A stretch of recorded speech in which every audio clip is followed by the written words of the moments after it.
SBI customers கிட்ட இருந்து ரீசெண்டா எனக்கு நிறைய queries வந்துருந்துச்சு. என்ன அப்படின்னா என்னோட அக்கௌண்ட்ல 236 rupees டெபிட் ஆயிருச்சு. எதுக்கு டெபிட் பண்ணாங்கன்னே தெரியல. திடீர்னு நான் அக்கௌண்ட்டை செக் பண்ணேன். அப்போ பார்த்தா அதுல 236 rupees டிடெக்ட்னு சொல்லிட்டு இருக்கு. இதை எதுக்கு அநியாயமா எடுக்கிறாங்க அப்படின்னு சொல்லிட்டு நிறைய கேள்விகள் வந்துச்சு. ஒவ்வொருத்தருக்கும் அதுக்காக ரிப்ளை பண்ணல. ஸோ இன்னும் தெரியாதவங்களுக்கும் சேர்த்து சொல்லலாம்னு இந்த வீடியோ. ரொம்ப சிம்பிளான விஷயம் தான். எந்த ஒரு பேங்க்குக்கு போய் நீங்க அக்கௌண்ட் ஓபன் பண்ணீங்க அப்படின்னா மோஸ்ட்லி இருக்கக்கூடிய எல்லா காமனான அக்கௌண்ட்ஸ்லயுமே ஒரு டெபிட் கார்டு ஒரு ஏடிஎம் கார்டு கொடுக்குறேன் அப்படின்னு சொல்லுவாங்க. மோஸ்ட்லி நம்மளும் அதை வாங்கிக்குவோம். இந்த ஏடிஎம் கார்டு எதுக்குன்னா மணி வித்ட்ரா பண்றதுக்கு யூஸ் பண்ணலாம், இல்ல ஏதாவது டிரான்சாக்ஷன்ஸ் லைக் ஆன்லைன் ஆஃப்லைன் எல்லாத்துக்குமே யூஸ் பண்ணலாம். ஸோ இந்த மாதிரி கொடுக்கக்கூடிய ஏடிஎம் கார்டு அப்படிங்கிறதுக்கு ஒரு இஷ்யூவன்ஸ் ஃபீஸ்னு இருக்கும். So first time account open பண்றீங்க அப்படிங்கும்போது அந்த ஏடிஎம் கார்டு நீங்க வாங்குறீங்க, அதாவது பேங்க்குக்கு போய் அப்ளிகேஷன் ஃபார்ம் ஃபில் பண்ணி கொடுத்து நீங்க வாங்கினாலும் சரி, இல்ல ஆன்லைன்லயே நீ ஃபில் பண்ணி கொடுத்து ஒரு அக்கௌண்ட் ஓப்பன் பண்ணீங்க அப்படின்னாலும் உங்களுக்கு ஏடிஎம் கார்டு இஷ்யூ ஆகும். அப்போ வெல்கம் கிட் உங்க வீட்டுக்கு வரும். வெல்கம் கிட் வரும்போது அதுல பாஸ்புக், செக் புக் அப்ளை பண்ணிட்டீங்கன்னா செக் புக் வரும் அண்ட் ஏடிஎம் கார்டு அதுல இருக்கும். ஏடிஎம் கார்டை நீங்க போய் ஆக்டிவேட் பண்ணிக்கணும். இதுக்கெல்லாம் டெமோ வீடியோ சேனல்ல இருக்கு. வீடியோஸ்க்கான லிங்க்ஸ் நான் டிஸ்கிரிப்ஷன் பாக்ஸ்ல போடுறேன். ஸோ என்ன ஆகும் அப்படின்னா வெல்கம் கிட் வந்ததுக்கு அப்புறமா யூஸ்வலி 15 டேஸ்ல வரும். அப்படி இல்லைன்னா நீங்க பேங்க்ல போய் கேட்கலாம்.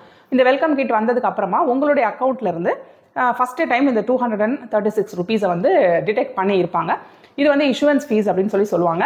ஸோ இந்த இஷ்யூவன்ஸ் ஃபீஸ் நம்ம ஃபர்ஸ்ட் டைம் எடுக்கிறோம் அப்படிங்கிறனால அது கண்டுக்காம விட்டுருவோம். அப்புறம் பார்த்தா எவ்ரி இயர் அது டிடெக்ட் ஆகும். ஏன் அப்படின்னா உங்களுக்கு இஷ்யூ பண்ணப்பட்ட கார்டுக்கான ஆனுவல் மெயின்டெனன்ஸ் ஃபீஸ், அதாவது ஏஎம்சி சார்ஜஸ்னு சொல்லுவாங்க. So annual maintenance fees mostly SBI கொடுக்கக்கூடிய கிளாசிக் கார்ட்ஸாக இருந்தாலும் சரி, கான்டாக்ட்லெஸ் கார்ட்ஸாக இருந்தாலும் சரி, இல்லைனா வேற டிராவல் பெனிஃபிட்ஸ் இருக்கக்கூடிய ஸ்பெசிஃபிக் கார்ட்ஸாக இருந்தாலும் மோஸ்ட் கார்ட்ஸுக்கு பேசிக் கார்ட்ஸுக்கு இந்த issuance and annual maintenance fees 200 rupees. So இந்த 200 rupees அவங்க டிடெக்ட் பண்ணும்போது இது ஏஎம்சி சார்ஜஸாக இருக்கும், டெபிட் சார்ஜஸாக இருக்கும். சில ஸ்டேட்மெண்ட்ஸில் 2 மாதத்துக்கு முன்னாடி 3 மாதத்துக்கு முன்னாடி உள்ள ஸ்டேட்மெண்ட்ஸ் நீங்கள் போய் பார்த்தீங்கன்னா அதில் கார்டுக்கான சார்ஜ்னு போட்டிருப்பாங்க. ரொம்ப ரீசெண்டாக போய் பார்த்தீங்கன்னா அந்த சார்ஜ் கரெக்டாக ரிஃப்ளெக்ட் ஆகாது.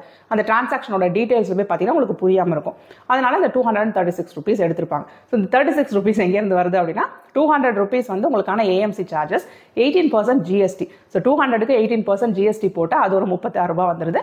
அப்போ 236 ரூபாய் உங்களுடைய அக்கௌண்ட்ல வருஷத்துக்கு ஒரு தடவை பிடிப்பாங்க. நீங்க மல்டிபிள் கார்ட்ஸ் வச்சிருக்கீங்க அப்படின்னா அந்த ஒவ்வொரு கார்டுக்கும், அதாவது எஸ்பிஐலேயே மல்டிபிள் கார்டு வச்சிருக்கீங்கன்னா அந்த ஒவ்வொரு கார்டுக்கும் தனித்தனியா அந்த கார்டுக்கான ஏஎம்சி பிடிச்சிருப்பாங்க. ஸோ நீங்க கார்டுக்கு அப்ளை பண்ண போறீங்க அப்படின்னா ஃபர்ஸ்ட் அதுக்கான இஷ்யூவன்ஸ் ஃபீஸ் இருக்கா, ஏஎம்சி இருக்கா, அந்த ஏஎம்சி எவ்வளோ அப்படிங்கறத விசாரிச்சுக்கோங்க. இன்னும் நீங்க அக்கௌண்ட் ஓப்பன் பண்ணல அப்படின்னா. ஆல்ரெடி அக்கௌண்ட் ஓப்பன் பண்ணிட்டீங்க அப்படின்னா ஏஎம்சி சார்ஜஸை பத்தி விசாரிச்சிட்டீங்கன்னா அதுதான் இதுல டிடெக்ட் பண்ணிருப்பாங்க.